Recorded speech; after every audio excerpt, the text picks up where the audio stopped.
Welcome to Uma TNPSC maths. Uma TNPSC அன்பான உறவுகள் அனைவருக்கும் வணக்கம். நான் உங்கள் ரேணு. ஸோ நாம் இன்றைக்கி பார்க்க போகிற பாடம், அந்த பாடத்தோட கதை யாருடையது அப்படின்னா 11th ஸ்டாண்டர்ட்லேருந்து பாடம் 8 தான். ஹர்ஷர் மற்றும் பிரதேச முடியரசுகளின் எழுச்சி அப்படின்னு பார்க்க போகிறோம். ஹர்ஷர் அப்படிங்கும்போது நம்ம பேரரசுகளின் காலம், குப்தர் அப்படின்னு ஒரு பாடம் பார்த்துருப்போம். அதுலேயே வர்த்தனர் அப்படிங்கிற ஒரு பாட்டு இருக்கும். அந்த வர்த்தனர் அப்படிங்கிற பாட்டு யாரோடது அப்படின்னா ஹர்ஷர் மட்டும்தான் இருப்பார். ஆனால் இந்த பாடத்தில் ஹர்ஷர் அப்படின்னு எடுத்துக்கும் போது அவரோட விரிவு நிர்வாகம் எப்படி இருந்தது, படைகள் எப்படி இருந்தது, மதம், சமயம், கலை, கட்டடக்கலை, படை, இராணுவ படை, இது எல்லாமே கொஞ்சம் விரிவாக இதில் கொடுத்துருப்பாங்க. அதோட பிரதேச முடியரசுகளின் எழுச்சி அப்படின்னா ஹர்ஷர் காலத்தில் சமகாலத்தில் இருந்த மன்னர்கள் யார் அப்படிங்கிறதையும் பார்ப்போம். பிரதேச முடியரசுகளோட எழுச்சி அப்படின்னு தெரிஞ்சுக்கும் போது பாலர்கள் அப்படிங்கிற ஒருத்தர் உள்ள வராங்க. அடுத்ததாக ராஷ்டிரகூடர்கள். ராஷ்டிரகூடர்களையும் நம்ம ஆல்ரெடி பார்த்துருப்போம். தென்னிந்திய அரசுகள் அப்படிங்கிற ஒரு பாடத்தை பார்க்கும்போது ராஷ்டிரகூடர்கள் பற்றியும் பார்த்துருப்போம். அதில் ஒரு சில விஷயங்கள் மட்டும்தான், ஒரு சில மன்னர்கள் மட்டும்தான் குறிப்பிட்டு சொல்லப்பட்டிருக்கும். இதில் பார்த்தீங்க அப்படின்னா அந்த மன்னர்களோட சிறப்புகள், அதாவது என்ன சொல்கிறது, ஒரு வம்சம்னு எடுத்துக்கிட்டோம்னா சிறப்புமிக்க அரசர்கள் இருப்பாங்க இல்லையா. So proud of my son அப்படின்னு சொல்லக்கூடிய அளவுக்கு அந்த அரசர்கள் என்ன செஞ்சாங்க அப்படிங்கிற ஒரு சில விஷயம் இருக்கும். பொதுவாக கலை, கட்டடக்கலை, அவங்களோட சான்றுகள், இவங்களால தான், இந்த மன்னர்களால் தான் இந்த கோயில்கள் வந்தது அப்படிங்கிறதுக்கு தெரிஞ்சுக்கிறதுக்கான அந்த சில விஷயங்கள். இதுதான் இந்த பாடத்தோட ட்ரைலர். அடுத்தது நம்ம மெயினாக பார்க்கலாம். ஹர்ஷர் அப்படிங்கும்போது அரசர்கள் அப்படிங்கிறது ரொம்ப கம்மி தான். பாலர்கள் எடுத்துக்கிட்டாலும் ராஷ்டிரகூடர்கள் எடுத்துக்கிட்டாலும் ஒரு 10-12 பேர் இருக்காங்க. ஆனால் ஹர்ஷர் எடுக்கும்போது அவங்களோட முன்னோர்கள் பற்றின குறிப்பு நமக்கே கிடையாது. நமக்கே இல்லாதப்போ பாடத்துலேயும் கிடையாது. நமக்கு பெரிய அளவில் அந்த வெளியே சர்ச் பண்ணும்போது அந்த அளவுக்கு எதுவும் கிடைக்கல. ஹர்ஷர் அப்படிங்கும்போது யார் அப்படின்னு பார்த்தோம் அப்படின்னா புஷ்யபூதி வம்சம் அப்படின்னு சொல்லுவோம். புஷ்யபூதி அப்படிங்கிறவர் தான் இதை நிறுவியிருக்காரு. ஆட்சி காலம், வர்த்தனர் வம்சத்தோட ஆட்சி காலம் எடுத்துக்கிட்டோம்னாவே ரொம்ப குறுகிய காலம், 500லேருந்து 647 வரைக்கும் தான், கிபி. அதில் பார்த்தீங்க அப்படின்னா புஷ்யபூதி அப்படிங்கிறவர் தான் இதை நிறுவனவர், வர்த்தன வம்சத்தை நிறுவனவர். இடையில நரவர்த்தனர், ஆதித்யவர்த்தனர் இவங்கெல்லாம் இருக்காங்க. பட் இவங்களை பற்றி நமக்கு விரிவான எந்த தகவலும் கிடையாது. அடுத்ததாக பார்த்தீங்க அப்படின்னா பிரபாகவர்த்தனர் இருப்பார். ஸோ அந்த பிரபாகவர்த்தனர் தான் நமக்கு மெயின். பிரபாகவர்த்தனோட பசங்க 2 பேர் இருப்பாங்க. ஒன்று ராஜ்யவர்த்தனர், இன்னொன்று இளைய மகன் பார்த்தீங்க அப்படின்னா ஹர்ஷவர்த்தனர். இவங்களுக்கு ஒரு சகோதரி ராஜேஸ்வரின்னு ஒருத்தங்க இருப்பாங்க. ஸோ இவங்களை சுற்றின கதைகள் இருக்கும். அதோடு சேர்ந்து இவரோட படை, இவர் எவ்வளோ, அதாவது ஒரு 40 ஆண்டு காலம் இந்தியாவை ஆண்ட மன்னர் இல்லையா. ஸோ அவரோட படை அப்படிங்கிறது, அவரோட ஆட்சி காலம் அப்படிங்கிறது கொஞ்சம் சிறப்பு வாய்ந்தது. அது மட்டும்தான் கொடுத்துருப்பாங்க. ஸோ நம்ம பார்க்கலாம். ஸோ ஹர்ஷரோட அறிமுகம் நாம் எடுத்துக்கிட்டோம் அப்படின்னா குப்தர்களோட வீழ்ச்சிக்கு பின்னாடி வட இந்தியா அப்படிங்கிறது பல சிற்றரசாக பிரிஞ்சிருச்சு. மௌரியர் இருந்தாங்க, குப்தர்கள் இருந்தாங்க. இவங்க எல்லாருமே நமக்கு பெரிய பேரரசுன்னு தெரியும் இல்லையா. ஆனால் அதுக்கப்புறமா அவங்களோட வீழ்ச்சிக்கு அப்புறமா பார்த்தீங்க அப்படின்னா விஷ்ணுகுப்தருக்கு அப்புறம் வீழ்ச்சி அடைஞ்சிருச்சு அப்படிங்கிறது நமக்கு தெரியும். ஸ்ரீகுப்தர் ஆரம்பித்து விஷ்ணுகுப்தரோட முடிவடைஞ்சது அப்படிங்கிறது நமக்கு நல்லா தெரியும். அதுக்கப்புறமா பார்த்தீங்க அப்படின்னா இந்த வட இந்தியா அப்படிங்கிறது பெரிய பேரரசாக இல்லை, பல சிற்றரசர்களாக பிரிஞ்சிருச்சு. அப்படி பார்க்கும்போது பல சிற்றரசாக பிரிஞ்சிருச்சு. அதே மாதிரி ஹூனர்கள் ஆட்சி செய்த பகுதிகள் அப்படிங்கும்போது பஞ்சாப், ராஜஸ்தான், மாலவம் இது எல்லாம் சொல்லலாம். அடுத்தது அந்த பல சிற்றரசர்களாக பிரிஞ்சிருச்சுன்னு சொன்னோம் இல்லையா, அதில் தான் இதெல்லாம் வருது. ஹூனர்கள் அப்படிங்கிறவங்க எந்த பகுதிகள் ஆட்சி செஞ்சாங்க அப்படின்னா பஞ்சாப், ராஜஸ்தான், மாலவம் இதெல்லாம் ஆட்சி பண்ணாங்க. அடுத்ததாக மைத்ரேயர்கள்னு சொல்லக்கூடியவங்க, அவங்க எங்கே இருக்காங்க அப்படின்னா சௌராஷ்டிரத்தில், குஜராத்னு சொல்லுவோம் இல்லையா, அங்கே வல்லபிய தலைநகராக வச்சு மைத்ரேயர்கள் ஆட்சி பண்ணிட்டு இருந்தாங்க. அடுத்ததாக மௌகரியர்கள் அப்படிங்கும்போது ஆக்ரா, அயோத்தி இந்த பகுதிகளில் ஆட்சி பண்ணிட்டு இருந்தாங்க. இதெல்லாமே வட இந்தியா பல சிற்றரசாக மாறிடுச்சு. குப்த பேரரசு இருக்கும்போதே மையப்படுத்தப்பட்ட நிர்வாகம்னு ஒன்று கிடையாது. இருந்தாலும் ஒரு பேரரசு இருந்தது. ஆனால் அவங்க காலத்துக்கு அப்புறமா எல்லாமே சுக்குநூறாயிருச்சு, சின்னதாக ஆயிடுச்சு. அதில் யார் யார் இருந்தாங்க, எந்தெந்த பகுதியை ஆட்சி பண்ணாங்க அப்படிங்கிறத இப்போ நம்ம பார்த்துட்ருக்கோம். அதே போல் மௌகரியர்கள்னு சொல்லும்போது ஆக்ரா, அயோத்தி இந்த பகுதிகளில் ஆட்சி பண்ணிகிட்டு இருந்தாங்க. வாகடகர்கள் அப்படிங்கும்போது மேற்கு தக்காணம் இருக்கு இல்லையா, ஸோ அங்கே மட்டும் அவங்களோட ஆட்சி இருந்தது.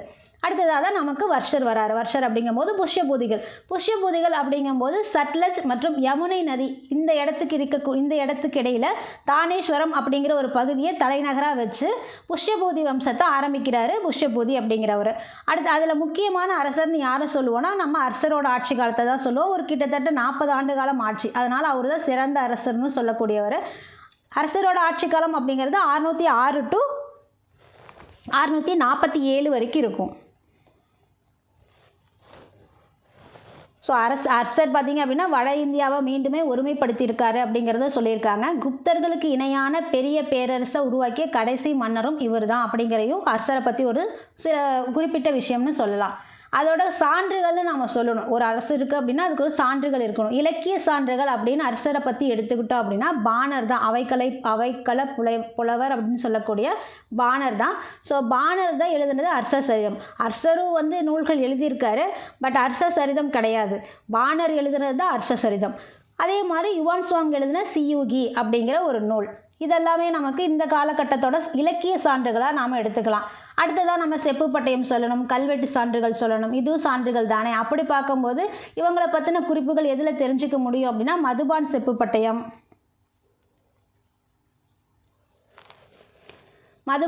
பட்டயம், சோன்பட் செப்பு முத்திரை குறிப்புகள், பன்ஸ்கேரா செப்பு பட்டயம், நாலந்தா களிமண் முத்திரை குறிப்பு, குறிப்பாக ஐகோல் கல்வெட்டு. ஸோ இவைகள் எல்லாம் இந்த மாதிரி சான்றுகள் எல்லாமே வந்து அரசரை பற்றி குறிப்பிட்டு சொல்லப்பட்டிருக்கு, வர்த்தன வம்சத்தை பற்றி குறிப்பிட்டு சொல்லப்பட்டிருக்கு. அடுத்ததான் நம்ம ஒரு நோட்ஸ் அப்படின்னு எடுத்துக்கிட்டோம் அப்படின்னா என்ன சொல்கிறது, ஒரு இந்தியாவிலேயே வாழ்க்கை வரலாறு பயோகிராஃபின்னு சொல்லுவோம் இல்லையா, அதை யாருக்கு எழுதுனது அப்படின்னா அரசருக்கு எழுதுனது தான். பாணர் எழுதிய அரச சரிதம் தான் ஒரு அரசரோட முதல் வாழ்க்கை வரலாற்று நூல்னு சொல்ல முடியும். இதுதான் இந்திய வாழ்க்கை வரலாறில் புதிய இலக்கிய வகையை அறிமுகப்படுத்தியிருக்கிறதா நமக்கு இந்த சும்மா ஒரு பாக்ஸில் ஒரு இதாக கொடுத்துருக்காங்க. அடுத்ததாக புஷ்யபூதிகள், வர்த்தனர் வம்சம் அல்லது புஷ்யபூதிகள். புஷ்யபூதி வம்சத்தை நிறுவனவர் புஷ்யபூதி தான். 8 கால் பூச்சிக்கு எத்தனை கால் அப்படிங்கிற மாதிரி புஷ்யபூதி வம்சத்தை நிறுவனவர் புஷ்யபூதி. தலைநகரம் தானேஸ்வரம். ஸோ இவர் வந்து தலைநகரம் தானேஸ்வரமாக வச்சுருப்பார். பின்னால் வந்து அர்ஷர் வரும்போது கன்னோசிக்கு மாற்றிடுவார். ஸோ அது ஒரு ஸ்டோரி இருக்குது, நாம் பார்க்கலாம். தானேஸ்வரத்தை வந்து தலைநகராக வச்சுருப்பார். இவர் புஷ்யபூதி அப்படிங்கிறவர் எப்படி வந்திருப்பார் அப்படின்னா திடீர்னு அவர் ஒரு அரசராக இருந்து வந்திருக்க மாட்டார். யார்கிட்டையாவது படை தளபதியாக இருந்திருப்பார். நாம் பார்க்குற வரலாறு எல்லாமே அப்படி தான் இருக்குது. ஒன்றும் மாகாண ஆளுநர்களாக இருந்து தன்னைத்தானே வந்து சுயாட்சியாக அரசராக இதுபடுத்திக்கிறது. அப்படி இல்லாட்டி படை தளபதியாக இருந்து அவங்கள வீழ்த்திட்டு இவங்க வருது. அதுதான் நம்ம வரலாறு அப்படிங்கிறதே பார்க்குறோம். அப்படி பார்க்கும்போது இந்த புஷ்யபூதி அப்படிங்கிறவர் யார்கிட்ட முதல்ல படை தளபதியாக இருந்தார்னா குப்த அரசில் தான் படை தளபதியாக இருந்தார். ஸோ அதுக்கப்புறமா பார்த்தீங்க அப்படின்னா பிரபாகவர்த்தனர் வர்றாரு. புஷ்யபூதியோட கதை அவ்வளோதான். இந்த 2 லைன் தான் புஷ்யபூதி. அடுத்தது இருக்கிற ஒரு 2 பேர் நம்ம பார்த்தோம் இல்லையா. ஸோ அவங்கள பற்றி பெருசாக கொடுக்கல நம்ம தகவல் புக்கில். அடுத்ததாக பிரபாகவர்த்தனர் அப்படின்னா 580 605 வரைக்கும் இவரோட ஆட்சியை சொல்லலாம். இவரை வந்து புஷ்யபூதி வம்சத்தில் வலிமை பெற்ற அரசர்னு சொல்லலாம். பிரபாகவர்த்தனர் பார்த்தீங்க அப்படின்னா யார் மீது போரிட்டார் அப்படின்னா கூர்ஜார், ஹூனர் இவங்க மீது போரிட்டு எந்தெந்த பகுதியை விரிவாக்குனார், இவங்களோட வர்த்தன வம்சத்தை விரிவாக்குனார் அப்படின்னா மாலவம் மற்றும் குஜராத் இந்த பகுதிகளெல்லாம் விரிவாக்குனார். அடுத்ததாக பார்த்தீங்க அப்படின்னா இவரோட மகள் ஒருத்தங்க இருப்பாங்க, ராஜ்யஸ்ரீன்னு சொல்லி இருப்பாங்க. ஸோ இந்த ராஜ்யஸ்ரீயால் தான் பார்த்தீங்க அப்படின்னா அர்ஷர் வந்து பௌத்த மதத்தை தழுவர் தான் வரும். இவர் ராஜ்யஸ்ரீயாலையும் வரும், அதே மாதிரி யுவான் சுவாங் இருக்கார் இல்லையா, ஸோ அவராலையும் வரும். அவராலையும் வந்து அவர் வந்து ஒரு சிவ பக்தர். ஆனால் வந்து இவங்க 2 பேராலையுமே வந்து அவர் வந்து பௌத்த மதத்தை தழுவக்கூடிய ஒரு ஃபினிஷிங்கில் இருக்குன்னு பார்த்திக்க, கிளைமேக்ஸில் அதுதான் இருக்கும். ஸோ பார்க்கலாம். அவர் தனது மகளான ராஜஸ்ரீயை கன்னோசி அரசன் கிரகவர்மனுக்கு திருமணம் செஞ்சு கூட்டணி ஏற்படுத்தியிருப்பாங்க. சண்டை போட்டுகிட்டே இருப்பாங்க. சமாதானம் ஆகலைன்னா பொண்ணை கொடுத்து கல்யாணம் பண்ணி சம்மந்தி ஆயிட வேண்டியது. இதெல்லாம் வழக்கம்தானப்பா அப்படிங்கிற மாதிரி அரசியல் இதெல்லாம் சாதாரணம். அடுத்ததாக பார்த்தீங்க அப்படின்னா அவரோட மகளை வந்து ராஜஸ்ரீயை யாருக்கு கல்யாணம் பண்ணி கொடுக்குறாங்க அப்படின்னா கன்னோசி அரசன் கிரகவர்மனுக்கு திருமணம் செஞ்சு கொடுக்குறாங்க. அடுத்ததாக பிரபாகவர்த்தனன் என்ன பண்ணுறாரு அப்படின்னா ராஜ்யத்தை மகன்கிட்ட கொடுக்கணும் இல்லையா. முதல் மகன் யார் அப்படின்னா ராஜ்யவர்த்தனர். ஸோ அவர்கிட்ட கொடுத்துட்றாரு. அவரோட ஆட்சிகளும் ரொம்ப கம்மி தான். 605 கொடுக்குறாரு. 606 அவர் இறந்துடுறாரு. ராஜ்யவர்த்தனர் இறந்துடுறாரு. என்ன காரணம் அப்படின்னு பார்த்தீங்க அப்படின்னா கவுட அரசன் சசாங்கனுக்கு வந்து ராஜஸ்ரீ மேலே ஒரு கண்ணு, அவங்கள அடைஞ்சிடணும் அப்படிங்கிற ஒரு கண்ணு. ஸோ அது பார்த்தீங்க அப்படின்னா கவுட அரசர் சசாங்கன் வந்து ராஜ்யவர்த்தனரை வஞ்சனையால் கொன்றுவார். இதுக்கப்புறம் தான் நமக்கு தானேஸ்வரத்தோட அரசராக ஹர்ஷர் வருவார். தானேஸ்வரத்தோட அரசராக பார்த்தீங்க அப்படின்னா ஹர்ஷர் வருவார்.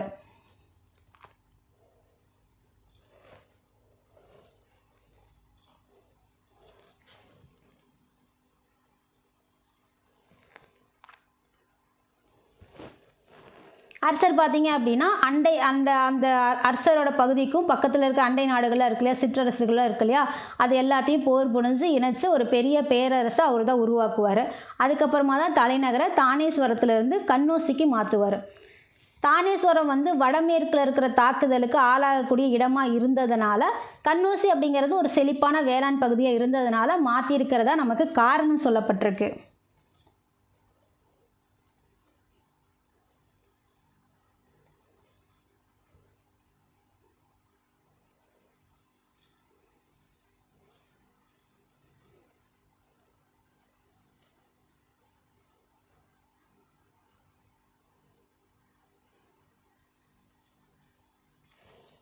அடுத்தது இந்த பாக்ஸ்க்குள்ள நம்ம என்ன பார்க்கலாம் அப்படின்னா, அரசரை பற்றின ஒரு சில விஷயங்கள். கன்னௌசி அப்படிங்கிறது மௌகரி அரசோட தலைநகராக இருக்குது.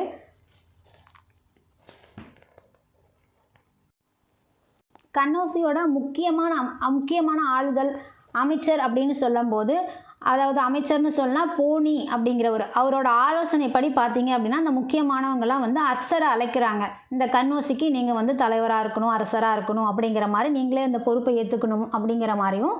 யாரோட ஆலோசனை அப்படின்னா அமைச்சர் போனி, கன்னௌசியில் இருக்கக்கூடிய முக்கியமானவர்கள் ப்ளஸ் போனி, அமைச்சர் போனி, இவரோட ஆலோசனைகளை தான் வந்து பார்த்தீங்க அப்படின்னா அரசர் வந்து அரசனாகிறதுக்கு தயக்கம் காட்டுறாரு, இருந்தாலும் ஒத்துக்கிறாரு. அதாவது யாரோட இது அப்படின்னு சொன்னோம் அப்படின்னா அவலோகிதேஸ்வர போதி தச்வரர் இவர் தான். ஸோ இவரோட அறிவுரையின்படி தான் வந்து முதல்ல தயக்கம் காட்டினாலும் மறுபடியும் ஆட்சியை ஏற்றுக்கிறாரு. அடுத்ததான் ஆட்சியை ஏற்றுக்கும் போது பட்டங்கள் இருக்கும் இல்லையா மன்னர்களுக்கு, அவரோட அரசரோட பட்டம் என்ன அப்படின்னா ராஜ்புத்திரர் மற்றும் சிலாதித்யா அப்படிங்கிற இந்த 2 பட்டங்களோட அவர் வந்து அரச பதவியை ஏற்றுக்கிறாரு கன்னௌசிக்காக. இவர் வந்து வர்த்தனர் வம்சம். கன்னௌசி பார்த்தீங்க அப்படின்னா சகோதரி ராஜேஸ்வரியை கொடுத்தது. ஸோ அங்கே வந்து பார்த்தீங்க அப்படின்னா ஒரு கலவரத்தில் அவர் ஒரு ராஜேஸ்வரியோட கணவர் இறந்ததுனால இவர் வந்து சிறந்த அரசருங்கிறதுனால அங்கேருந்து அமைச்சர்கள், முக்கியமாக அவலோகிதேஸ்வரர் அப்படிங்கிறவரால் வராரு இங்கே. அதனால் பட்டம் அப்படிங்கும்போது ராஜபுத்திரர் மற்றும் சிலாதித்யா அப்படிங்கிற பட்டங்களோட ஏற்றுக்கிட்டு அரசர் ஆகிறாரு. அரசரோட ஆட்சியில் பார்த்தீங்க அப்படின்னா தானேஸ்வரம் கன்னௌசி 2ம் ஒன்றாகுது. அது வரையும் தனித்தனியாக இருக்குது. அதுக்கப்புறம் இவரோட காலகட்டத்தில் அப்படிங்கும்போது 2மே ஒன்றாயிருது.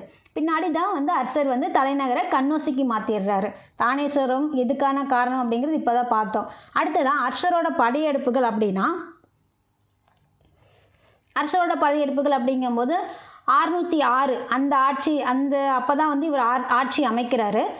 தனது சகோதரியோட முதல்ல அவரோட ஆட்சியில் கவனம் செலுத்துகிற விஷயம் அப்படின்னா அவர் சகோதரிக்கு இருக்கிற பிரச்சனையில் தான் முதல்ல கவனம் செலுத்துகிறாரு. ராஜேஸ்வரி பார்த்தீங்க அப்படின்னா மாளவ அரசன் தேவகுப்தனோட தீய திட்டங்களுக்கு அஞ்சி விந்தியமலை பகுதிக்கு தப்பிச்சு போயிடுறாங்க. அவர் வந்து ராஜேஸ்வரியை அடைய நினைக்கிறதுனால அவங்க வந்து அவங்களுக்கு அஞ்சு எங்கே போகிறாங்க அப்படின்னு பார்த்தோம் அப்படின்னா விந்தியமலை பகுதிக்கு தப்பிச்சு போயிடுறாங்க. ஸோ அரசர் பார்த்தீங்க அப்படின்னா சகோதரிக்காக முதல்ல கவனம் செலுத்துறதுனால அந்த மாளவ அரசன் தேவகுப்தனரை தேவகுப்தனை கொன்று தீக்குளிக்க முயன்ற ராஜஸ்ரீயை காப்பாற்றி கன்னௌசி அரசுக்கு அழைச்சிட்டு வராரு. யாருக்காக போகிறாங்க? மாளவரசன் தேவகுப்தருக்காக பயந்துக்கிட்டு தான் விந்தியமலை பகுதிக்கு ராஜஸ்ரீ தப்பிச்சு போயிடுறாங்க. ஸோ தீக்குளிக்க முயற்சி பண்ணுறாங்க. அப்படி இருந்த சகோதரியை காப்பாற்றி யாரால் அவர் வந்து தீக்குளிக்க முயற்சி பண்ணுறாங்களோ அவங்கள கொன்னுட்டு இவர் வந்து கன்னௌசிக்கே மறுபடியும் வந்து சகோதரியை கூட்டிகிட்டு வந்துடுறார். இதுதான் அதாவது படையெடுப்பில் முதல்ல குறிப்பிட்ட அவரோட கவனம் இருக்க வேண்டிய ஒரு கவனம் இருந்தது. அடுத்ததாக பார்த்தீங்க அப்படின்னா கன்னௌசிக்கு வந்த ராஜஸ்ரீ வந்து பௌத்த மதத்தை தழுவ ஆரம்பிச்சிடுறாங்க. அரசர் பௌத்த மதத்தை தழுவுறதுக்கும் இவரே ஒரு முக்கிய காரணமாகவும் இருக்காங்க. பாணரோட கூற்றின்படி அரசர் வந்து பேரரசை உருவாக்குறதுக்கு முயற்சி பண்ணுறாரு.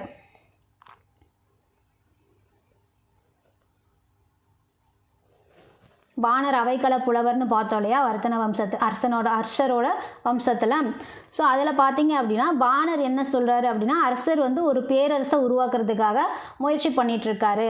அதனால் என்ன பண்ணுறாருனா பிற அரசர்களை வந்து சரணடைகிறது. அதாவது இந்த போலீஸ் சொல்லுவாங்கள்ல, எப்பா நீயா வந்துட்டீங்கன்னா ஓகே, இல்லைன்னா சுட்டு தான் பிடிப்போம், அந்த மாதிரி பார்த்தீங்க அப்படின்னா பிற அரசர்களுக்கு சரணடையவோ அல்லது போரிடவோ வாய்ப்பு அளித்து எச்சரிக்கை அனுப்புகிறாரு. சசாங்கன் அப்படிங்கிறவர் வந்து வங்காளத்தை கவுட அரசன் சசாங்கன் அப்படிங்கிறவர் வங்காளத்தை ஆண்டவர். மைத்ரேயர்கள் வந்து வல்லபியை ஆட்சி பண்ணவங்க. கூர்ஜர்கள் அப்படின்னு சொல்லும்போது புரோச் பகுதியை ஆட்சி பண்ணவங்க. இரண்டாம் புலிகேசி இவர் பார்த்தீங்க அப்படின்னா தக்காணத்தோட சாளுக்கிய அரசர். நாம் சாளுக்கியர்களை பற்றி பார்த்துருப்போம் இல்லையா? ஸோ அதுலேயே வந்து இரண்டாம் புலிகேசி வந்து வடக்குலேருந்து வர அரசருக்கு பயப்பட மாட்டார் அப்படிங்கிறதையும் நம்ம அந்த படத்துலேயே பார்த்தோம். ஸோ இவங்களுக்கு எல்லாத்துக்கும் தான் எச்சரிக்கை அனுப்புகிறாரு யார் அப்படின்னா அரசர். ஏன்னா பேரரசை உருவாக்க முயற்சி பண்ணுறாருன்னு சொல்லி வானரோட கூற்றில் சொல்லுது.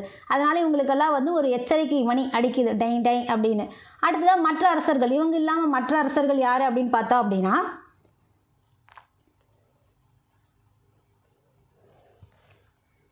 மற்ற அரசர்கள்னு எடுத்துக்கிட்டோம்னா சிந்து, நேபாளம், காஷ்மீர், மகதம், ஓத்ரா, கொங்கோடா இந்த பகுதியில் ஆட்சி செஞ்ச மற்றவங்களுக்கும் அதே எச்சரிக்கை மணி தான்.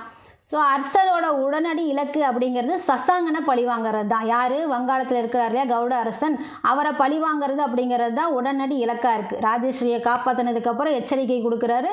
அந்த எச்சரிக்கையில் முதல்ல இவரை அழிக்கணும்னு நினைக்கிறது யார் அப்படின்னு சொன்னோம்னா சசாங்கனை பழிவாங்கிறது தான். ஸோ அடுத்தது பார்த்தீங்க அப்படின்னா காமரூப அரசர்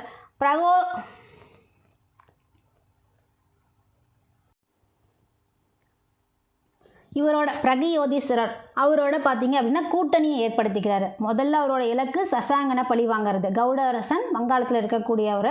ஸோ அவரை பழிவாங்கிறது. அடுத்ததாக கூட்டணி யார் கூட அப்படின்னு பார்த்தோம் அப்படின்னா காமரூப அரசர் பிரகயோதிசர் அப்படின்னு சொல்லக்கூடிய அரசரோட கூட்டணியை ஏற்படுத்திக்கிறாரு. அரசருக்கும் சசாங்கரோட போர் இருக்கு இல்லையா, அவர் பழிவாங்கணும்னு நினச்ச அந்த போர் இருக்கு இல்லையா, அதனோட விவரம்லாம் எதுவுமே நமக்கு கொடுக்கல. ரொம்ப சந்தோஷம், நம்ம அதை பார்க்க வேண்டியதில்லை. இருக்கிற படைகளை பார்க்கவே புரிய மாட்டேங்குது. அது கொடுக்காதனால நமக்கு கொஞ்சம் சந்தோஷம்தான். ஸோ அரசரும் சசாங்கனோட போர் விவரம் வந்து நமக்கு எதுவும் கிடைக்கல. சசாங்கனோட மரணத்துக்கு பின்னாடி அரசர் பார்த்தீங்க அப்படின்னா எந்தெந்த பகுதியில் ஆட்சியில் இணைக்கிறார், அவரோட பேரரசோடு இணைக்கிறார் அப்படின்னா மகதம், கவுடம், ஓத்ரா, கொங்கடா இந்த பகுதிகளெல்லாம் பார்த்தீங்கன்னா தன்னோட ஆட்சி கீழே இணைச்சிட்டு வராரு.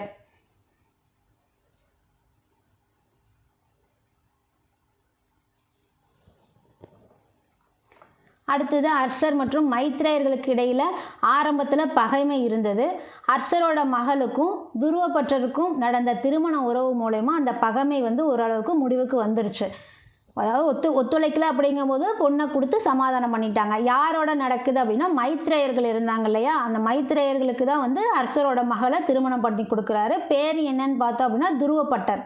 ஸோ இவருக்கு நடந்த திருமணத்தின் மூலிமா வந்து பகைமை அப்படிங்கிறது ஒரு முடிவுக்கு வந்துச்சு. அதுக்கப்புறமா வல்லபி அப்படிங்கிற சொல்லக்கூடிய மைத்ரேயர் அரசும் அரசரோட கூட்டணிக்கும் துணை அரசாக மாறிடுது. 2 பேரும் சம்பந்திகளாயிடுறாங்க. ஸோ இதுதான் அரசரோட படையெடுப்புகள், எப்படி சமாதானம் பண்ணார், எப்படி எதிர்த்து நின்னார் அப்படிங்கிறத நம்ம பார்க்குறோம். அடுத்ததாக சாளுக்கிய அரசர் 2ஆம் புலிகேசி. இவர் பார்த்தீங்க அப்படின்னா அரசர் வந்து இந்த வட சைட்லலாம் இப்படியே பேசி சமாதானம் பண்ணி அடித்து பிடிச்சி பிடுங்கிட்டாரு. அடுத்ததாக இங்கே தெற்கு தக்காணம் இருக்கு இல்லையா, ஸோ அந்த பகுதியை கைப்பற்றுறதுக்கு முயற்சி பண்ணுறாரு. அப்போ பார்த்தீங்க அப்படின்னா தக்காணத்தை யார் ஆட்சி பண்ணிகிட்டு இருப்பாங்க, சாளுக்கிய அரசர் 2ஆம் புலிகேசி வந்து ஆட்சி பண்ணிகிட்டு இருப்பார். 2ஆம் புலிகேசி வந்து இவருக்கு அடங்க மாட்டார், அரசருக்கு அடங்க மாட்டார். ஸோ அரசர் வந்து 2ஆம் புலிகேசிக்கிட்ட தோற்று போயிருப்பார் போரில். இந்த வெற்றிக்காக தான் புலிகேசிக்கு பார்த்தீங்க அப்படின்னா பரமேஸ்வரர் அப்படிங்கிற ஒரு பட்டமே கிடச்சிருக்கும். ஸோ புலிகேசி அப்படிங்கும்போது நம்ம சாளுக்கியர்கள் பார்த்துருப்போம். வாதாபி சாளுக்கியர்கள், வெங்கி சாளுக்கியர்கள், கல்யாணி சாளுக்கியர்கள் இதெல்லாம் பார்த்தோம், ஞாபகம் இருக்கா? ஸோ அதெல்லாம் பார்த்தீங்க அப்படின்னா இங்கே இதில் தான் வரும். ஸோ வாதாபி புலிகேசியோட தலைநகர் எது? வாதாபி. வாதாபியில் இருக்க கல்வெட்டு தான் பார்த்தீங்க அப்படின்னா புலிகேசி அரசர் வந்து எப்படி வந்து தோற்கடிச்சார் அப்படிங்கிறதுக்கான சான்றுகள், வெற்றிக்கான சான்றுகள் வாதாபியில் இருக்கக்கூடிய கல்வெட்டுகள். அடுத்ததான் அரச பேரரசோட எல்லைகள் அப்படிங்கிறது. எவ்வளோ ஜம்முன்னு உட்காந்துருக்காரு பார்த்தீங்களா, காற்று வாங்கிட்டு இருக்காரு 2ஆம் புலிகேசி.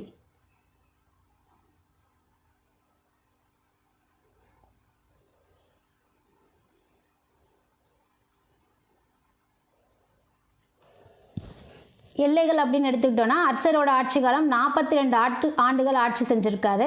அவரோட பேரரசு அப்படிங்கிறது ஜலந்தர், காஷ்மீர், நேபாளம், வல்லபி இந்த பகுதிகளை கொண்டது தான் அவரோட பேரரசு. வங்காள அரசன் சசாங்கன் வந்து அரசரோட எதிரி. அரசரோட பேரரசு அப்படிங்கிறது அஸ்ஸாம், வங்காளம், பீகார், கன்னௌசி, மாலவம், ஒரிசா, பஞ்சாப், காஷ்மீர், நேபாளம், ஸோ அதிலிருந்து சிந்து வரை இவரோட ஆட்சியோட எல்லைகள் இருந்ததாக கூறப்பட்டிருக்கு. உண்மையான ஆளுகை அப்படிங்கிறது இவர் எங்கே பண்ணார் அப்படின்னா கங்கை டு யமுனை நதிகளுக்கு இடையே இருக்கக்கூடிய அந்த பகுதிகளில் மட்டும்தான் இவரோட உண்மையான ஆளுகை இருந்தது. இவரோட பேரரசில் எந்தெந்த பகுதிகள் இருந்ததுன்னு பார்த்தோம். பட் இவர் ஆட்சி பண்ணது அப்படிங்கிறது கங்கை யமுனை நதிகளுக்கு இடையே இருக்கக்கூடிய அந்த பிரதேசத்திற்கு மட்டும்தான் இருந்துச்சுன்னு சொல்லப்பட்டிருக்கு. அர்சரோட மறைவுக்கு பிறகு பேரரசு எல்லாமே சிற்றரசாக ஆயிடுச்சு. அர்சருக்கு அப்புறம் யார் இருந்தாங்க என்ன விவரம் எதுவும் தெரியல. பட் அவ்வளோதான், அர்சரோட முடிஞ்சு போச்சு. 42க்கு அப்புறம் அவரோட 42 ஆண்டுகால ஆட்சிக்கு அப்புறம் அவரோட பேரரசு வர்த்தன வம்சம் அப்படிங்கிறது சிற்றரசாக ஆயிடுச்சு. எப்படி குப்தர்களுக்கு அப்புறம் எல்லாம் சிற்றரசாக ஆயிடுச்சோ அதே மாதிரி இங்கேயும் பார்த்தீங்க அப்படின்னா சிற்றரசாக ஆயிடுச்சு. அர்சர் சீனாவோட எப்படி உறவு வச்சுருந்தார்? நேசமான உறவு வச்சுருந்தார், சண்டைக்கெல்லாம் போகல. அதே டைமில் சீனத்தோட டாங் வம்ச பேரரசர் யார் அப்போ இருந்தாங்க அப்படின்னா டாய்சுங் அப்படிங்கிறவர் இருந்திருக்காரு நம்ம அர்சர் காலத்தில். டாய்சுங் வந்து 643 மற்றும் 647 இந்த ஆண்டுகளில் அர்சரோட அரசவைக்கு தூதுக்குழு அனுப்புனார் 2 டைம். 2வது முறை வரும்போது அர்சர் வந்து இறந்துருந்தார். 647 இல்லையா 2வது டைம் அப்படிங்கும்போது அப்போ வந்து அவரோட இது முடிஞ்சிருச்சு.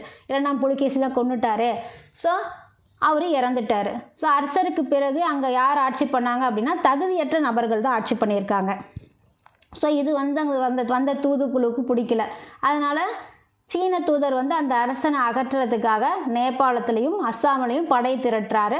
அந்த படையை வச்சு அந்த அபகரித்த அந்த அரசன் வந்து பிடிபட்டு சீனாவுக்கு வந்து அழைச்சிட்டு போயிடுறாரு. அரசருக்கு அப்புறமா வலிமை இல்லாதவங்க இல்லையா, ஸோ அவங்க ஆட்சி பண்ணுறது சீனாவுக்கு பிடிக்கல. அதனால் வந்து அவரை நேபாளத்தோட ஹெல்ப்போடையும் அஸ்ஸாம்லேயும் படை திரட்டி என்ன பண்ணுறாங்க, அங்கே ஆட்சி பண்ணிகிட்டு இருக்கிற அரசனை பிடிச்சிட்டு கொண்டு போய் சீனாவில் கொண்டு போய் கொண்டுட்டாங்க. சீனாவுக்கு கூட்டிகிட்டு போயிட்டாங்க. அடுத்தது அர்சரோட நிர்வாகம் அப்படின்னு எடுத்துக்கிட்டோம் அப்படின்னா வரலாற்று ஆசிரியர் பர்டன்ஸ்டெயின் இவர் என்ன சொல்கிறார் அப்படின்னா மையப்படுத்தப்பட்ட அரசு நிர்வாகம் அப்படிங்கிறது ஒன்று அர்சரோட இது இல்லை. சென்ட்ரலைஸ்டு கவர்மெண்ட் அப்படிங்கிறது நாமளே பார்த்தோம் இல்லையா. ஸோ எத்தனை பகுதிகள் இருக்குது, பட் ஆனால் அவரோட ஆட்சி அப்படிங்கிறது கங்கை யமுனைக்கு இடையில் இருந்தது உண்மையான ஆளுகை அப்படிங்கிறது. ஸோ அந்த மாதிரி மையப்படுத்தப்பட்ட ஒரு அரசு நிர்வாகம் இல்லைன்னு யார் சொல்கிறாங்க அர்சர் காலத்தில் அப்படின்னா பர்டன்ஸ்டெயின் அப்படிங்கிறவர் சொல்கிறாரு. இவர் என்ன சொல்கிறாருன்னா இந்த பேரரசு மையப்படுத்தப்பட்ட அரசு அப்படிங்கிறது குப்தர் காலத்திலேயே கிடையாது. ஸோ அங்கேயே இல்லை அப்படிங்கும்போது இவரோட இதில் எப்படி இருக்கும் அப்படிங்கிற மாதிரி சொல்லியிருக்காரு. அடுத்ததான் பாடலிபுத்திரம் மற்றும் மதுரா இடையிலுள்ள கங்கை சமவெளி பகுதிகள் மட்டும்தான் காணப்பட்டிருக்கு இவங்களோட அரசு அப்படிங்கிறது. அவரோட கூற்றின்படி, யாரோட கூற்று அப்படின்னா பர்டன்ஸ்டெயினோட கூற்றின்படி மையப்படுத்தப்பட்ட அரசு இல்லை, பாடலிபுத்திரம் மதுரா இருக்கு இல்லையா, ஸோ இந்த இடையில தான் வந்து இவங்களோட இது இருந்துச்சு, ஆட்சி இருந்தது அப்படிங்கிறத சொல்லப்பட்டிருக்கு. குப்த அரசுக்கும் வர்த்தனர்களுக்கு இடையே இருக்கிற ஒரு முக்கிய வேறுபாடு டிஃப்ரெண்ட் என்ன அப்படின்னா குப்தர்களுக்கு வந்து ஹூனர்கள் அப்படிங்கிற ஒரு வலுவான எதிரிகள் இருந்தாங்க. ஸோ நாமளே பார்த்துருப்போம்.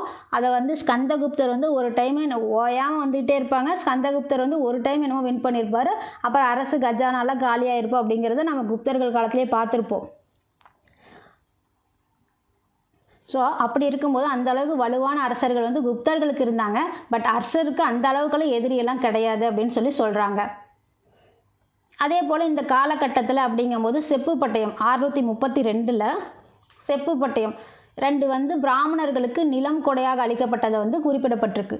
2 பிராமணர்களுக்கு நிலம் கொடையாக கொடுத்ததை 632 காலகட்டத்தில் செப்பு பட்டயத்தில் குறிப்பிடப்பட்டிருக்குன்னு சொல்லப்படுது. அடுத்ததாக அந்த செப்பு பட்டயத்தில் சொல்லப்பட்ட மாதிரி அந்த நிலம் கொடுத்துருக்காங்க இல்லையா, அந்த நிலத்தை பாதுகாக்கிறதுக்காக, அந்த அளிக்கப்பட்ட நிலத்துக்கு பாதுகாப்பு கொடுக்கறதுக்காக பாதுகாவலர்கள் அப்படிங்கிறவங்கள சிலரை வந்து அரசு வந்து அப்பாயிண்ட் பண்ணுறாங்க.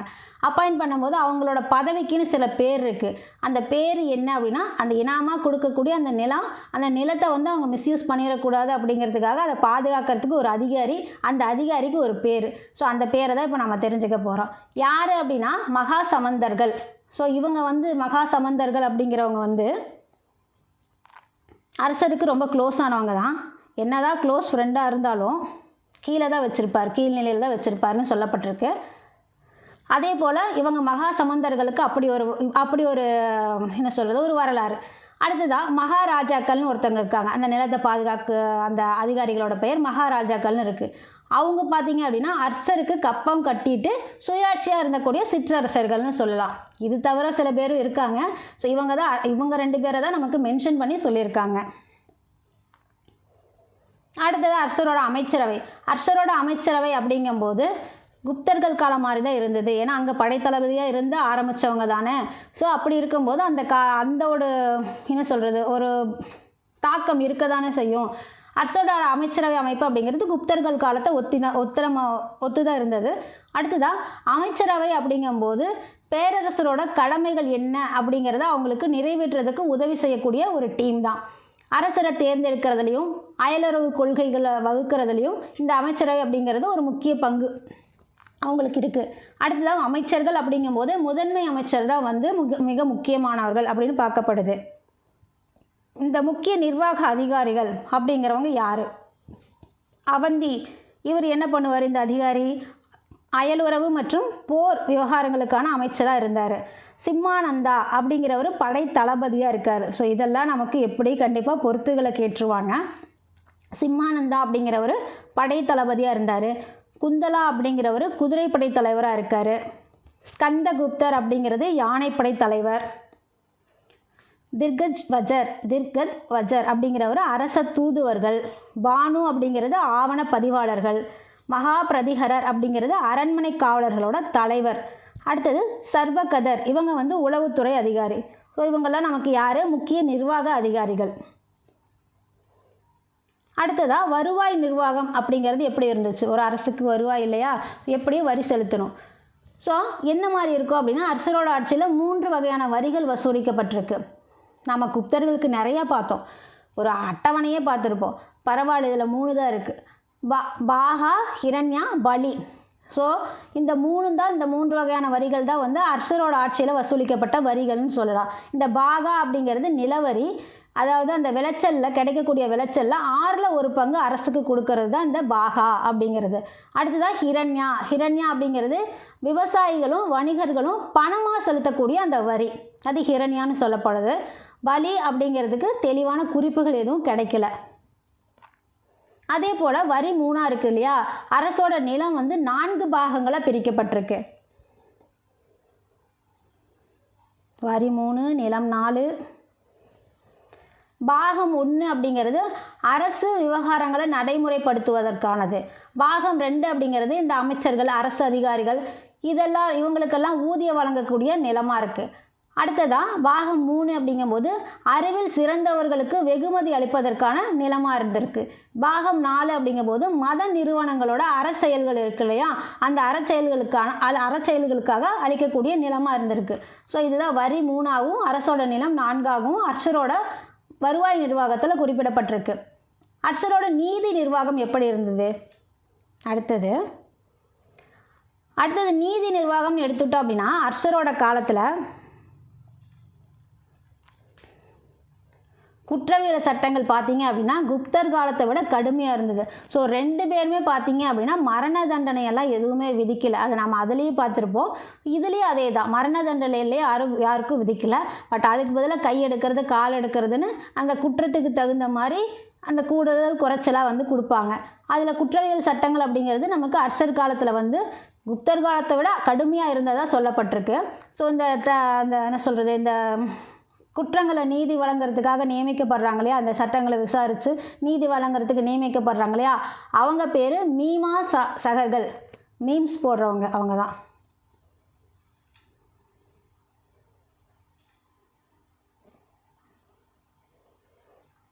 ஸோ மீமாம் சகர்கள். ஸோ இவங்க தான் வந்து இந்த சட்டங்களெல்லாம் விசாரித்து நீதி வழங்கக்கூடியவங்க. அதே மாதிரி நாடு கடத்தல் மற்றும் உடல் உறுப்புகள் வெட்டுதல் இதெல்லாமே வந்து ஒரு வழக்கமான யூஸ்வலாக நடக்கக்கூடிய ஒரு தண்டனையாக இருந்திருக்கு. கடும் சோதனைகளோட அடிப்படையில் தான் விசாரணை முறை வந்து நடைமுறைகளில் இருந்திருக்கு. ஏனோ தானோன்னு கிடையாது, கடும் சோதனைகளோட அடிப்படையில் தான் விசாரணை முறை வந்து நடைமுறையில் இருந்திருக்கு. அதே போல் அரசனுக்கு எதிராக யாராவது சதி செஞ்சாங்க, அவ்வளோதான், க்ளோஸ், ஆயுட்கால சிறை தண்டனை வழங்கப்பட்டுரும் அவங்களுக்கு. இதெல்லாம் வந்து யார் சொல்லியிருக்காங்க நமக்கு? யுவான் சாங் இருக்கார் இல்லையா, சுற்றி பார்க்க வந்தவர் சீனாவிலேருந்து. அவர் வந்து இந்தியாவில் 13 ஆண்டுகள் தங்கி சியூகி அப்படிங்கிற நூல் எழுதினார் இல்லையா. ஸோ அதில் எல்லாம் இந்த விவரம் நமக்கு கொடுத்துருக்காங்க. அரசர் பற்றின சமூக, பொருளாதார, மதம் இந்த விஷயங்கள் எல்லாமே நமக்கு அந்த நூலில் கொடுக்கப்பட்டிருக்கு. சியூகி வந்து அரசரோட ஆட்சி காலத்தின் போது நிலவிய எல்லா விஷயங்களையும் அந்த நூலில் வந்து எழுதியிருக்காரு. யுவான் சாங் வந்து சியூகியில் எழுதியிருக்காரு. அடுத்ததான் சட்டம் ஒழுங்கு அப்படிங்கிறது வலுவாக பராமரிக்கப்பட்டிருக்கு.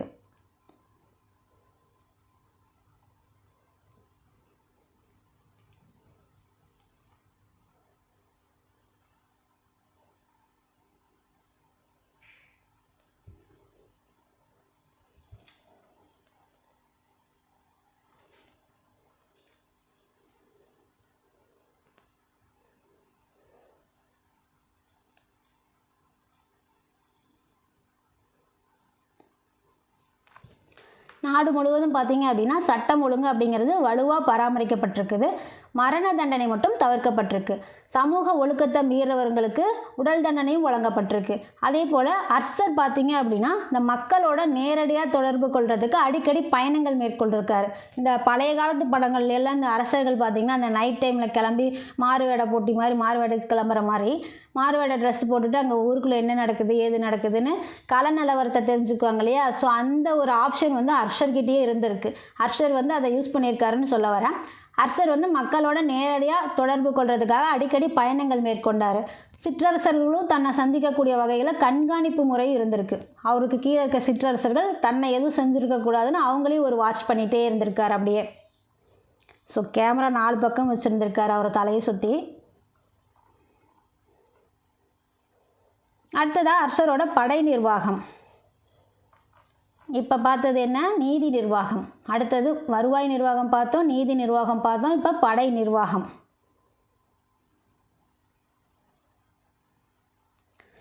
படை நிர்வாகம் அப்படின்னு எடுத்துக்கிட்டோம் அப்படின்னா அர்சர் வந்து இராணுவத்தோட என்ன சொல்கிறார் அது மேலே தனிப்பட்ட கவனம் செலுத்தியிருக்காரு. இராணுவம் அப்படிங்கிறது ஒழுங்காக இருக்கணும் அப்படிங்கிறதுக்காக தனிப்பட்ட கவனம் செலுத்தியிருக்காரு.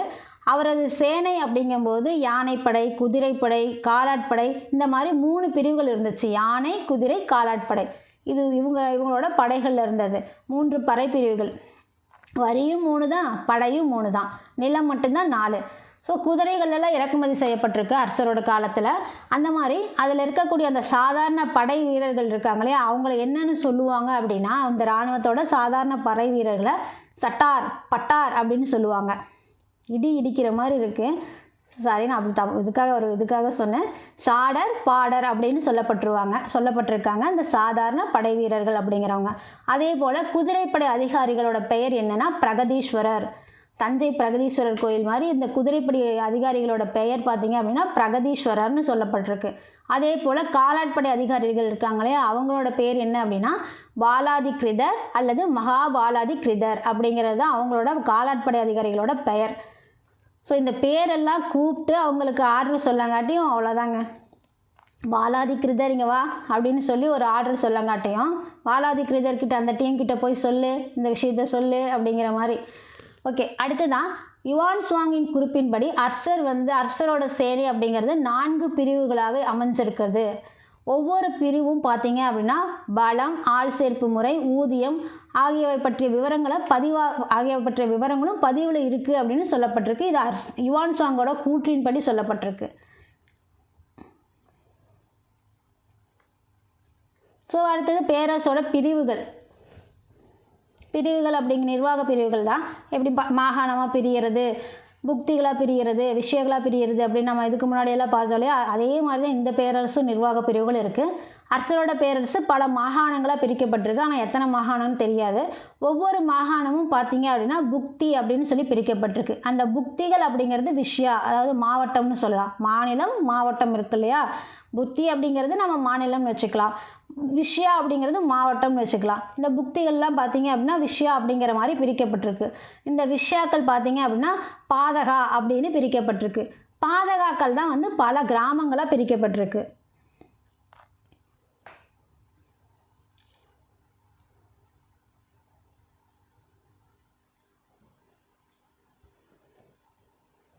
அதே போல் அர்சசரிதம் அப்படிங்கிற நூலில் உள்ளாட்சி நிர்வாக அதிகாரிகள் பற்றி குறிப்பிடப்பட்டிருக்கு.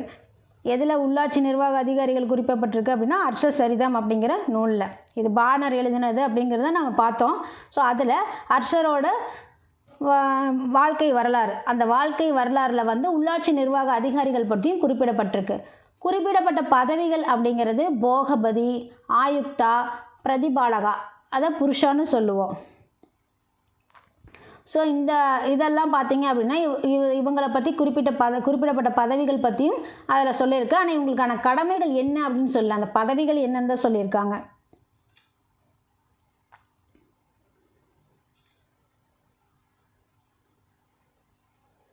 அடுத்தது நகரங்கள், சிறுநகரங்கள். நகர அமைப்பு எப்படி இருந்தது அப்படின்னு யுவான் சாங்கோட குறிப்புகள் மூலமா நம்ம தெரிஞ்சுக்கலாம். யுவான் சாங் வந்து இந்தியாவில் நகரங்கள், சிறுநகரங்கள், கிராமங்கள் இந்த விஷயங்கள்லாம் வந்து தன்னோட நூலில் விவரித்து எழுதியிருக்காரு. அரச பேரரசு அப்படிங்கிறது எண்ணற்ற கிராமங்கள், சிறுநகரங்கள், பெருநகரங்களை கொண்டதாக இருந்திருக்கு அப்படிங்கிறது யுவான் சாங்கோட குறிப்பில் சொல்லப்பட்டிருக்கு. அதே போல் பாடலிபுத்திரம் அப்படிங்கிறது செல்வாக்கு இழந்த நிலையில் கண்ணோசி வந்து அதை மாற்றிடுச்சு. முதல்ல பாடலிபுத்திரம் செல்வாக்காக இருந்தது, அடுத்ததாக வந்து கண்ணோசி வந்து செல்வாக்காக மாறிடுச்சு. கண்ணோசியில் பார்த்தீங்க அப்படின்னா அழகிய கட்டடம், பூங்கா, அருங்காட்சியகம், அந்த அருங்காட்சியகம் இருக்கக்கூடிய கம்பீர நகரம், அங்கே வாழ்ந்தவங்க அப்படிங்கும்போது ஒரு பொலிவான தோற்றத்தில் இருந்திருக்காங்க, விலை மதிப்புள்ள ஆடைகள் போட்டிருக்காங்க, கல்வியிலையும் கலையிலையும் ஆர்வம் உடையவர்களாக இருந்திருக்காங்க. இதனால் பார்த்தீங்க அப்படின்னா கண்ணோசி அப்படிங்கிறது ஒரு செல்வாக்கான நிலையில் வந்திருக்கு அப்படிங்கிறது சொல்லப்பட்டிருக்கு. இவரோட இதில் யுவான் சாங்கோட இதில் இதெல்லாம் சொல்லப்பட்டிருக்கு. அதே போல் பெரும்பாலான நகரங்களுக்கு பார்த்தீங்க அப்படின்னா வெளிப்புற மதில்களும் உட்புற நுழைவு வாயில்களும் இருந்திருக்கு. அப்படியே கற்பனை பண்ணி பாருங்களேன், அந்த நகரத்துக்கு வெளிப்புற மதில் இருக்கிறதும் உட்புற நுழைவு வாயில்கள் இருக்கிறதும். இந்த மன்னர் கால படமெல்லாம் பார்த்தோம்னா இதெல்லாம் நமக்கு அப்படியே கொஞ்சம் கற்பனையில் வரும். அதே போல் மதில்கள் அப்படிங்கும்போது அகலமாக, உயரமாக, அதே மாதிரி தெருக்கள் அப்படிங்கிறது குறுகியவையா, இதெல்லாமே இருந்திருக்கு அப்படின்னு சொல்லி இந்த நகரங்கள் எப்படி இருக்குது அப்படிங்கிறத யுவான் சாங் அவரோட குறிப்பில் சொல்லியிருக்காரு. வீடுகள்லாம் பார்த்தோம் அப்படின்னா மரத்தால் செய்யப்பட்டு சுண்ணாம்பு கலவையால் பூசப்பட்டிருக்கு.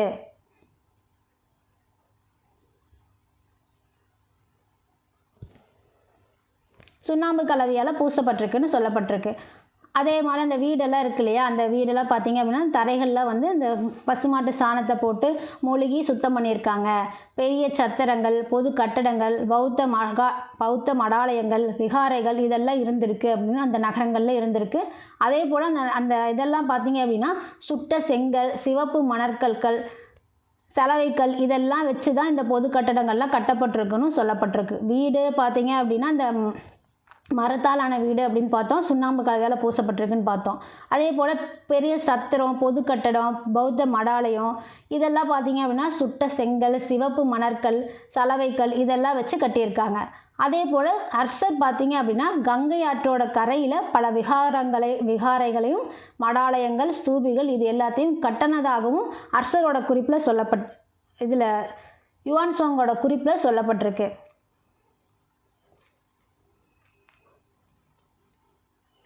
அடுத்ததாக யுவான் சாங்.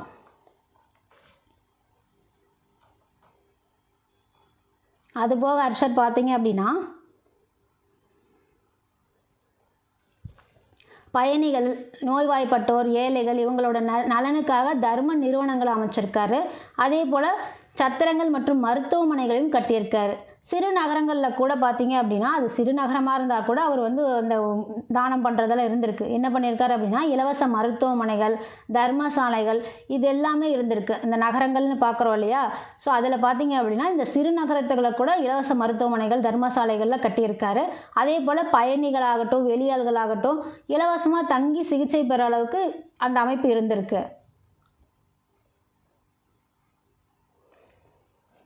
ஸோ இவர் தான் யுவான் சாங். இவரை பயணிகளின் இளவரசன் அப்படின்னு சொல்லலாம். யுவான் சாங் பார்த்தீங்க அப்படின்னா அரசரோட காலத்தில் இந்தியாவுக்கு வந்தவர். பாகியான் 2ஆம் சந்திரகுப்தர் காலத்தில் வந்தார்னு பார்த்தோம்.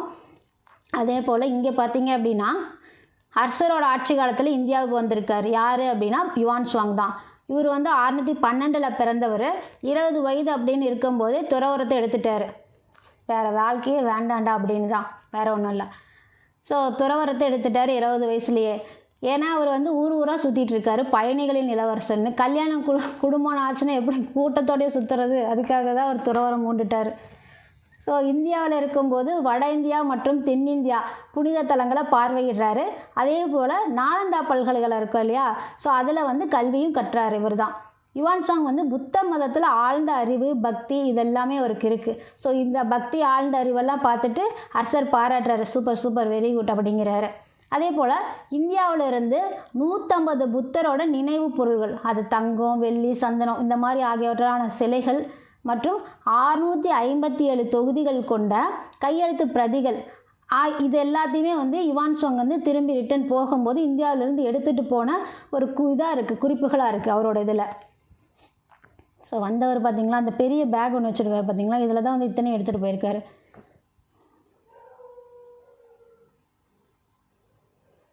அடுத்தது அர்ஷரோட மத கொள்கை. ஸோ அர்ஷர் நம்ம ஆரம்பத்துலேயே பார்த்தோம், ஒரு சிவன் வழிபாடு பண்ணக்கூடியவர். சகோதரியினால் வந்து பௌத்த மதத்தை தழுவினார்னு. ஸோ அதை இங்கேயும் நம்ம பார்க்க போகிறோம். 631 வரைக்குமே பார்த்தீங்க அப்படின்னா சிவ வழிபாடு செஞ்சவர் தான். அடுத்தது அவரோட சகோதரி ராஜஸ்ரீ மற்றும் பௌத்த துறவியாக இருக்கக்கூடிய யுவான் சாங்கோட செல்வாக்குனால, அவங்களோட உந்துதல்னால தான் வந்து இவர் பௌத்தத்தை தழுவினார். இவர் வந்து மகாயான பௌத்த பிரிவை சேர்ந்தவர். நமக்கு புத்த மதம் அப்படிங்கும்போது மகாயானம் ஹீனயானம்னு 2 இருக்கும், நம்ம பார்த்துருப்போம். ஸோ அதில் இவர் பார்த்தீங்க அப்படின்னா மகாயான பௌத்தத்தை தழுவக்கூடியவர் ஹர்ஷர் அப்படிங்கிறவர். அவர் மகாயானத்தை தழுவினாலும் சரி, அனைத்து மதங்களுக்கும் ஆதரவாக தான் இருந்தார். அவற்றோட அறிஞர்களோட சொற்பொழிவுக்கும் வாய்ப்பளிக்கிறார். அதே போல் விலங்குகளை கொல்றது, மாமிசத்தை உண்பது அப்படிங்கிறது இவரோட காலத்தில் தடை செய்யப்பட்டிருக்கு. 643 இவர் வந்து 631 வரைக்கும் சிவ வழிபாடு பண்ணார்னு பார்த்தோம். 643 2 பௌத்த கூட்டங்களை நடத்துகிறாரு. ஹர்ஷர் தான் 2 பௌத்த கூட்டங்களை நடத்துகிறாரு. எப்போ அப்படின்னு பார்த்தோன்னா 643. ஃபஸ்ட்டு எங்கே நடத்துகிறாருன்னா அவரோட தலைநகர் கன்னோசியில், 2வது பிரயாகை. இப்போ கூட இந்த மகா கும்பமேளா நடந்ததில்லை, அங்கே கூட எத்தனையோ பேர் கூட்ட நெரிசலில் செத்தாங்கன்னு பார்த்துருப்போம். ஸோ இப்போ இந்த கூட்ட நெரிசலில் சாகிறது அப்படிங்கிறது சகஜமாயிருச்சு என்னமோ தெரியல, அங்கங்கே நடக்குது. So okay.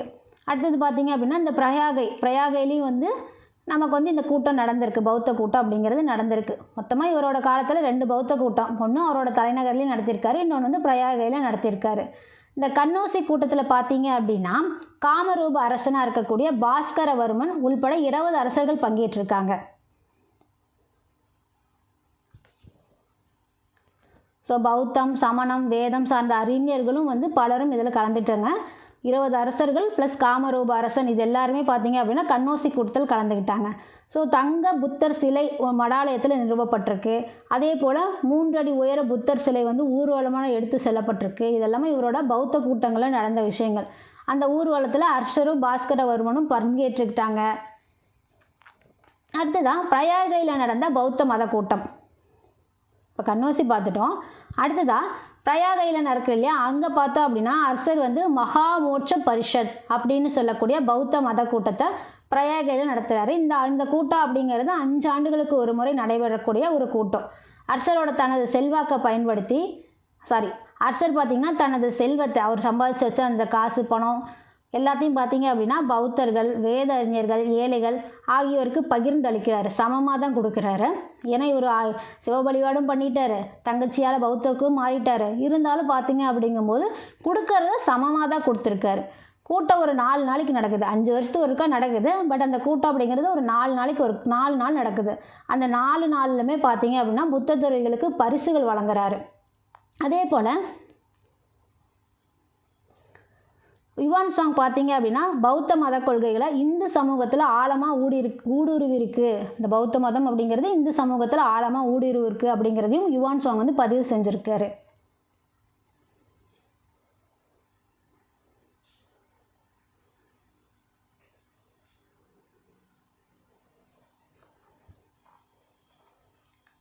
அர்ஷர் பார்த்தீங்க அப்படின்னா புத்த பிக்ஷுகள், வேத அறிஞர்கள் இவங்க எல்லாருக்குமே சமமான மரியாதையை தான் கொடுத்தாரு. அதே போல் அவரோட கொடைகள் மற்றும் உதவிகள் அப்படிங்கிறது 2 பேருக்குமே வந்து சமமாக தான் கொடுக்குறாரு. எதை கொடுத்தாலும் சமந்தான். அடுத்த அர்ஷரோட காலத்தில் சாதி அமைப்பு முறை எப்படி இருந்துச்சு? சாதி அமைப்பு முறை, இந்து சமூகத்தில் சாதி அமைப்பு அப்படிங்கிறது வலுவாக தான் இருந்திருக்கு அப்போயே. ஸோ 4 வர்ணங்கள் இருந்திருக்கு. என்ன அப்படின்னு பார்க்கலாம். பிராமணர், சக்திரியர், வைஷ்யர், சூத்ரர். ஸோ இவங்க எல்லாருமே வந்து பாரம்பரிய தொழில்களை தங்களோட பாரம்பரிய தொழில்களை செஞ்சவங்க இந்த 4 வர்ணங்களும். ஸோ இவங்க இல்லாமல் நகரத்தோட வெளிப்புறத்தில் இருக்கக்கூடியவங்க அப்படின்னா கசாப்புக்காரர், இறைச்சி வெட்டுவாங்க இல்லையா, இறைச்சி வாங்கி சாப்பிடுவாங்களாம். பட் அவங்க வந்து வெளியே இருக்கணுமா? என்ன நியாயம் இது? ஏறி விடுங்க. கசாப்புக்காரர், மீனவர், நடனக்காரர், துப்புரவு பணியாளர், ஸோ இவங்க எல்லாருமே வந்து நகரத்தோட வெளிப்புறத்தில் இருந்தவங்க. ஸோ இதுதான் அவங்களோட சாதி அமைப்பு அப்படி இருந்திருக்கு. இது எப்போ ஸ்டார்ட் ஆச்சு, யாரால் ஸ்டார்ட் ஆச்சு? ஆனால் இப்போ வந்து நல்லா ஆலமரமாக விளைஞ்சு நிற்கிது, அது மட்டும் தெரியுது இந்த சாதி அப்படிங்கிறது. அடுத்ததான் அர்ஷர் கால பெண்களோட நிலை.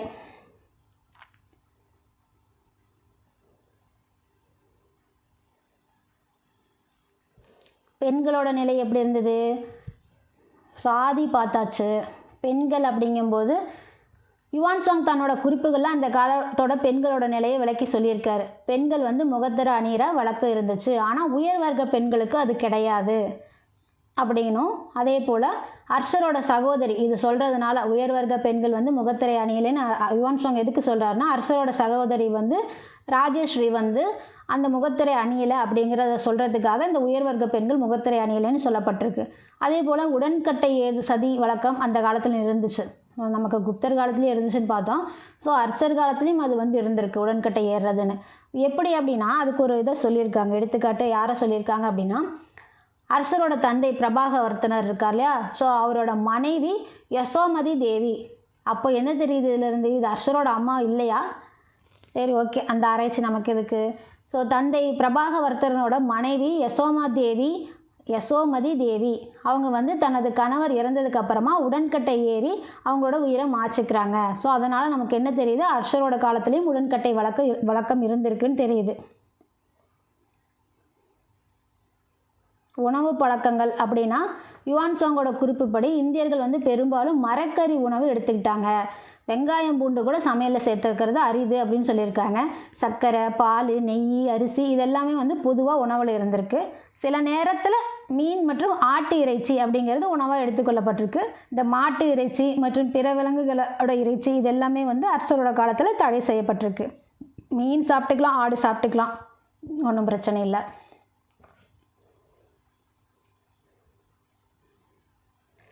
அடுத்ததாக கல்வின்னு எடுத்துக்கிட்டோம் அப்படின்னா கலை மற்றும் இலக்கிய புரவலராக அர்ஷர் வந்து இலக்கியம் மற்றும் பண்பாட்டை ஊக்குவிக்கக்கூடிய ஒரு அரசர் தான். அரசோட வருவாயில் 1/4 பங்கு அப்படிங்கிறது கலாச்சார கல்வி நடவடிக்கைகளுக்கு செலவழிக்கக்கூடியவர். ஸோ அந்த அளவுக்கு பண்பாட்டை ஊக்குவித்த கலைஞர் தான் பார்த்தீங்க அப்படின்னா அர்ஷர். பாணர் வந்து அர்ஷரோட அரசவை கவிஞர். இதை நம்ம முதல்லையே பார்த்தோம். அவர் தான் வந்து அர்ஷ சரிதம் எழுதினார், காதம்பரி எழுதினார். அர்ஷரும் வந்து ஒரு சிறந்த இலக்கியவாதி தான். அதனால தான் அரசோட வருவாயில் 1/4 பங்குன்னு அதுக்காக செலவு பண்ணுறாரு. அவரோட முக்கிய நாடகங்கள், அர்ஷரோட முக்கிய நாடகங்கள் பிரியதர்ஷிகா, ரத்னவாளி, நாகநந்தா. இது நமக்கு ரொம்ப முக்கியம். ஏன்னா அர்ஷரை பற்றி அவரோட நாடகங்கள் அப்படின்னா இது ரொம்ப நமக்கு முக்கியம். பிரியதர்ஷிகா, ரத்னவாளி, நாகநந்தா கன்ஃபியூஸ் ஆகிடக்கூடாது. பிரியா, ரத்னா, நாகா அப்படின்னு வச்சுக்கலாம். நாகரத்னான்னு வச்சுக்கலாம்.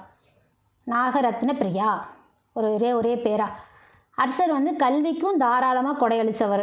கோவில்கள் மற்றும் மடாலயங்கள் இது எல்லாத்தையுமே கல்வி மையங்களாக மாற்றிட்டார்.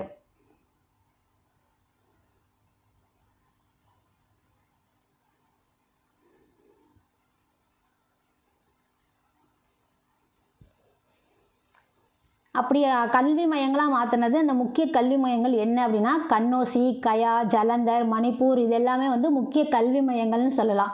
அடுத்ததான் அர்ஷர் காலத்தில் நாலந்தா பல்கலைக்கழகம் அப்படிங்கிறது அதோட புகழின் உச்சியில் இருந்தது.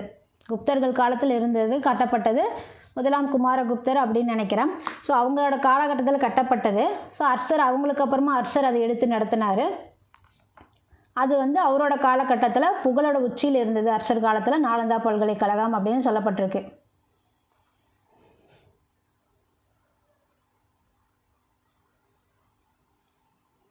நாலந்தா பல்கலைக்கழகம் அப்படின்னு எடுத்துட்டோம்னா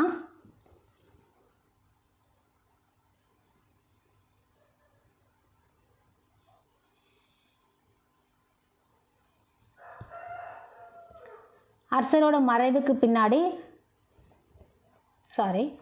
நாலந்தா பல்கலைக்கழகம் பார்த்தீங்க அப்படின்னா பௌத்த கல்விக்கான சர்வதேச மையம், இன்டர்நேஷ்னல் ஒரு யூனிவர்சிட்டி. அது நம்ம நாலந்தா பல்கலைக்கழகம் நிறையா பார்த்துட்டோம். இருந்தாலும் இதில் என்ன சொல்லியிருக்காங்கன்னு பார்க்கலாம். நாலந்தா பல்கலைக்கழகம் பௌத்த கல்விக்கான சர்வதேச மையம்.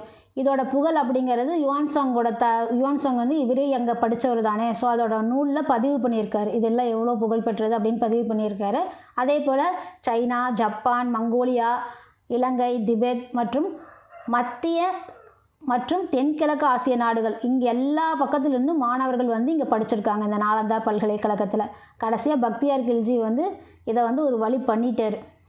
யுவான்சாங் பார்த்தீங்க அப்படின்னா அவரோட வருகை அப்போது சீலபத்ரர் நாலந்தா பல்கலைக்கழகத்தோட முதல்வராக இருந்திருக்காரு. யுவான்சாங்கோட வருகையின் போது நாலந்தாவோட முதல்வர் யார் அப்படின்னா சீலபத்ரர் அப்படிங்கிறவர். நாலந்தா பல்கலைக்கழகத்தில் சுமார் 10,000 மாணவர்கள் வந்து கல்வி கற்றுறதாகவும், அதே போல் அந்த முக்கிய ஆசான்கள் யார் அப்படின்னா தர்மபாலர், சந்திரபாலர், சீலபத்ரர், பத்ரிஹரி, ஜெயசேனர், தேவாகரர், மாதங்கர் இவங்க எல்லாருமே நமக்கு முக்கிய ஆசான்களாக இருந்திருக்காங்க.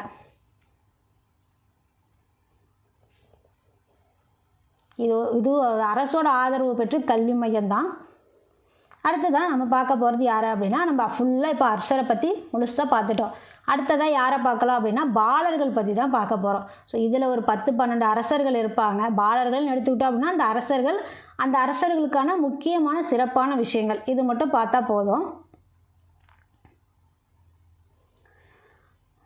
ஸோ பாலர்கள் அப்படின்னு எடுத்துக்கிட்டோன்னா, அரசரோட மறைவுக்கு பின்னாடி வட இந்தியாவில் பார்த்தீங்க அப்படின்னா மும்முனை போட்டி நடந்தது. 3 வம்சர்கள் வந்து போட்டி போட்டுட்டு இருந்தாங்க. யார் அப்படின்னா, பிரதிகாரர், பாலர், ராஷ்டிரகூடர். இவங்களுக்கு மத்தியில் தான் வந்து அந்த அரசர் விட்டுட்டு போன அந்த தொகுதி இதுக்கெல்லாம் யார் போட்டி அப்படிங்கிறது நடந்தது. இடைக்கால தேர்தல் மாதிரி, இடைத்தேர்தல். அடுத்ததாக பாலர்கள் அப்படிங்கும்போது வங்காள பகுதியை ஆட்சி செஞ்சவங்க தான் பாலர்கள். கங்கை யமுனை இடைநில பகுதிக்கு கட்டுப்பாடுக்காக போராடிட்டு இருந்தவங்க தான். ஸோ இதெல்லாம் அவர் அரசரோட இதில் இருந்தது இல்லையா. ஸோ அதுக்காக 3 பேர் போட்டி போட்டது. 3 பேர் அந்த இதுக்காக தான் போட்டி போடுறாங்க. அதில் பிரதிகாரர், பாலர், ராஷ்டிரகூடர். இப்போ பாலர் அப்படிங்கிறத பார்த்துட்ருக்கோம். பாலர்கள் பார்த்தீங்க அப்படின்னா ஆல்ரெடி அவங்களோட கண்ட்ரோலில் என்ன இருக்குது அப்படின்னா, கிழக்கு கங்கை சமவெளி அப்படிங்கிறது அவங்களோட கண்ட்ரோலில் தான் இருக்குது. இருந்தாலும் கங்கை யமுனை இடைநில பகுதிக்காக போராடிட்டு இருக்காங்க. அதே போல் இவர்களுக்கோட பாலர்களோட முக்கிய வருவாய் அப்படிங்கிறது வேளாண்மை மற்றும் வணிகம் தான். அடுத்ததாக தென்கிழக்கு ஆசிய நாடுகளுடன் வணிக தொடர்பும் இந்த பாலர்களோடு இருந்திருக்கு. பாலர்களுக்கு பார்த்தீங்க அப்படின்னா முக்கிய வருவாய் வேளாண்மைன்னு பார்த்தோம், வணிகம்னு பார்த்தோம். ஸோ அந்த வணிக தொடர்புகள் யாரோடு இருந்திருக்கு அப்படின்னா, தென்கிழக்கு ஆசிய நாடுகள், ஜாவா, சுமத்ரான்னு சொல்லுவோம் இல்லையா, அந்த ஆசிய நாடுகளோட வணிக தொடர்புகள் இருந்திருக்கு. அதோட லிங்க் அப்படிங்கிறது எந்த மதம் இருந்திருக்கு அப்படின்னா, பௌத்த மதம் அப்படிங்கிறது இருந்திருக்கு. அடுத்ததாக வங்காளத்தில் பாலர்களோட ஆட்சியின் தோற்றம் எப்படி இருந்தது? ஸோ வங்காளம் தான் பாலர்களுடையது.